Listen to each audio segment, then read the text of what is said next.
What's up, my preppers? Today I'm finally adding a second one of these. It's the mothership of water storage tanks. It's the big water bank of water tanks. Es el tanque alto de agua. I'm going to go through the details of this entire thing, the shipping, the costs, measurements, how it works, all of that stuff. But my first task here is trying to get this thing in the house, not only in the house, but in the basement. I don't have a bulkhead, so this should be interesting.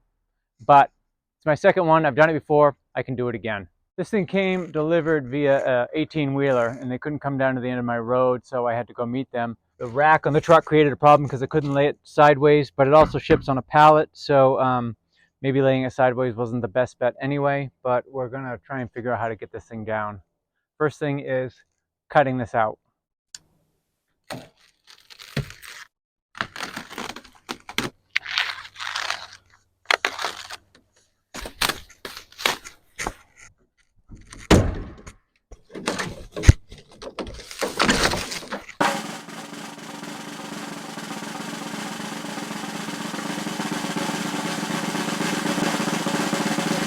So it's all unstrapped, it's sitting on the tailgate, 75 pounds, the tank is empty. It's not super heavy, it's just bulky, but it is a little bit tricky here trying to manage it by myself as my cameraman's working the phone. We'll see how far I can get. I'm gonna try and lean it up against this truck rack and just slowly set it down maybe.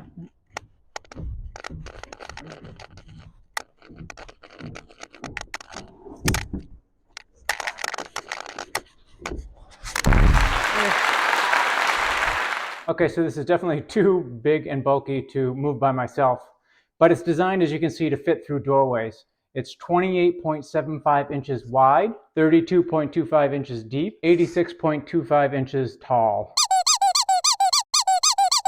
So we slid it down the first leg of stairs. Now I'm going to attempt to stand it up here, I guess, waddle it down the next leg and make it to the basement. We got in the basement, and that was actually quite a bit easier than I thought it was going to be. Now we're just going to find space in this room. So here's the tank I have now. It's an older model. I'll go through the differences between the two. But first thing I got to do is make space in here. This is the bane of every prepper's existence, having enough space.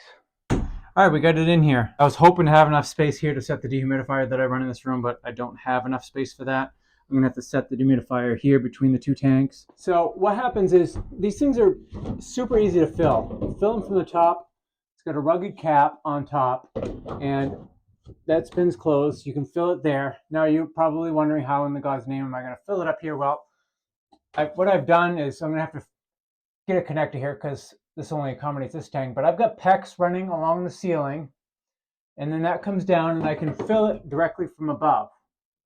And when you need to use water, you drain it from this one, and you can set a bucket underneath here or a jug or whatever it is you need to fill, and you get a fair amount of pressure. And then when you need to drain the tank entirely, you use your bottom one. These spigots fit a standard conventional garden hose, and you can fill it, of course, with a garden hose. If you are going to fill it with a garden hose, make sure you have one that is rated for food. This is just a regular garden hose, but I use this for draining, and you just cinch it on there. And what you do is follow over here. I'm fortunate in that I've got a drain in the basement floor. I run the dehumidifier in here, and this is also where I can drain my water storage tank. If you didn't have this, then you'd have to run a hose outside a window or something like that. This is the old school original tank that I bought. This one actually holds 275 gallons. This one, newer version, holds 260 gallons. There are some things that I like about the new one, and there's some things that I like about the old one. Take a look down here. These are the original full-on serious brass spigots. They're a little more rugged, but these have always caused me a little bit of concern that these could get tripped accidentally and suddenly my basement would start flooding, although I suppose if that did happen, you'd notice it pretty quickly, but you never know. Now, the other thing that I like about this tank is it's measured for how much water you've got in here. You can't see through it, so you don't really know, but you can, as it's filling, either look down from above or tap your way up to see how full it is. I think the plastic might be thinner on this one. I'm not entirely sure. The tops are more or less the same. I do like how these spigots are a little more tucked out of the way than over here. You can see this has got more protection down here. I do like ball valves, but I think that they've made a better design here by insetting this. I didn't wash this out before bringing it down here. That's not a bad idea to do. It was just cold and crappy outside. But this thing is molded at 700 degrees Fahrenheit, so the chances of any sort of bacteria living here are non-existent. But what I do is when I drain this one every year, I let it air dry for a little while, and then I refill it. During that period of time, when I'm letting it air dry, it takes a little while, I'm without water. If shit hits the fan, then I don't have a tank of water. At least now I can rotate between the two. If you have two of these, you've got 520 gallons of water stored. That's enough to last one person, theoretically, 520 days if you assume 1 gallon of water per person per day. So a family of 4, you're looking at 130 days. That's well beyond what I recommend of every prepper striving towards 3 months of self-sufficiency should a collapse or should his fan event occur. If you're interested in buying one of these, I've got a purchase link in the description below. Just think ahead where you're going to put this. When this is full, this weighs 2,245 pounds, so that's a serious amount of weight here.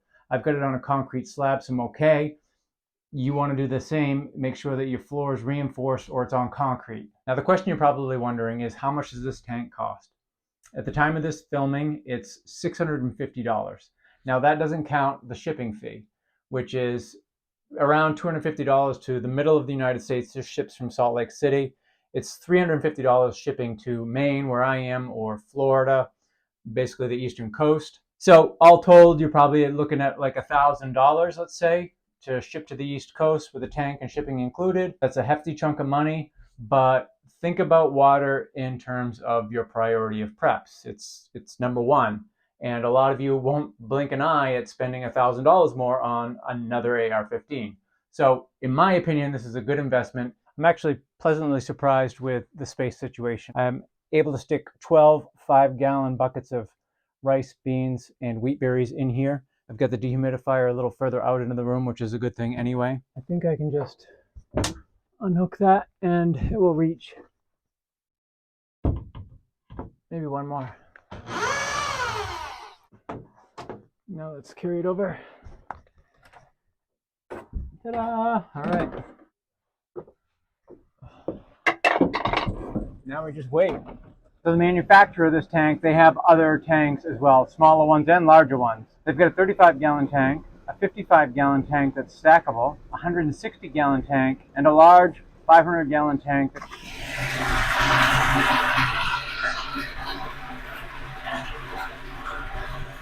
Took almost exactly 30 minutes to fill from a half-inch pipe.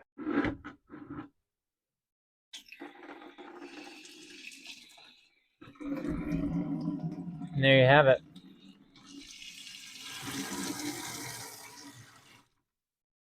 So again, if you're interested in buying a tank like this, check the link in the description. That'll take you to a purchase link, and also check out my website, shtfblog.com.